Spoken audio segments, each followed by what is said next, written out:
My girlfriend said, "You'll never be successful like my ex. He owns 3 restaurants." Then she found out who her ex's silent partner was. Sarah loved bringing up her ex-boyfriend Marcus every chance she got. "He owns 3 restaurants downtown," she'd say while I was grading papers at the kitchen table. "That's what real success looks like, not whatever this is." I taught high school math and coached basketball. Sarah worked as a server at one of Marcus's restaurants, Bellevue Bistro. She'd come home every night with stories about how amazing he was as a boss, how much money the restaurants made, how he drove a Tesla and lived in a penthouse. "You're 32 and still living paycheck to paycheck," she'd say during our fights. Marcus was already a millionaire by 30. Maybe I picked the wrong guy. What Sarah didn't know was that I'd been Marcus's silent partner for 4 years. Back when he was desperate to open his first restaurant, he needed investors but couldn't get traditional loans. His credit was shot from a failed food truck business, and banks wouldn't touch him. I'd inherited $200,000 from my grandmother and was looking for investment opportunities. Marcus pitched me his restaurant concept at a coffee shop, literally begging for $150,000 to get started. The deal was simple. I'd provide startup capital and ongoing funding as needed. He'd run operations, and we'd split profits 60-40 in my favor since I was taking all the financial risk. All 3 restaurants were opened with my money. Marcus was the face of the business, but I owned the majority stake in everything. He got the credit and recognition while I stayed in the background, collecting checks and reinvesting profits into expansion. The arrangement worked perfectly for both of us. Marcus got to be the successful restaurant owner, and I got steady returns on my investment without the stress of daily operations.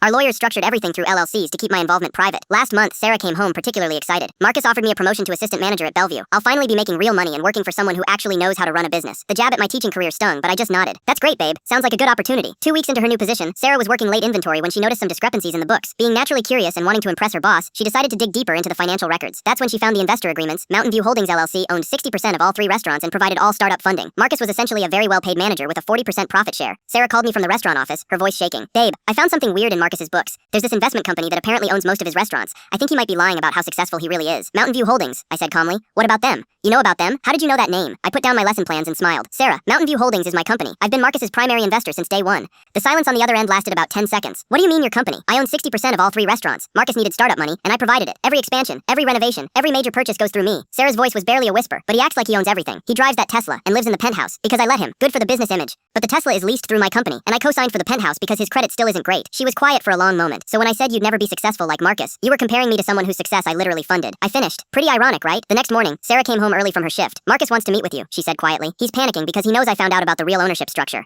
I met Marcus at his flagship restaurant after hours. He looked stressed, pacing behind the bar like a caged animal. "Look, Tom, Sarah's asking a lot of questions about our arrangement. She's smart and she's going to figure out more than I'm comfortable with." I sat down at the bar. "What exactly are you worried about, Marcus? If she tells people that I'm not really the owner, it'll hurt my reputation. People won't take me seriously as a restaurateur." I nodded thoughtfully. "That's a valid concern. What do you propose? Maybe we could restructure things? Give me a bigger ownership stake so it's not so obvious that you're the real boss?" I pulled out my phone and opened my banking app, showing him the account balance. "Marcus, this year alone I've invested another $180,000 in renovations and equipment. You think I should give up ownership after putting in more money?" His face went pale. "No, of course not. I just thought maybe we could work something out." "Here's what we'll work out," I said, standing up. "Sarah's going to learn the truth about business ownership and silent partnerships. You're going to keep running these restaurants professionally, and I'm going to keep collecting my 60% while you take credit for the day-to-day operations." Marcus looked confused. "So nothing changes?" "Nothing changes except my girlfriend now knows that the math teacher she thought was unsuccessful actually owns the restaurants where her successful ex-boyfriend works."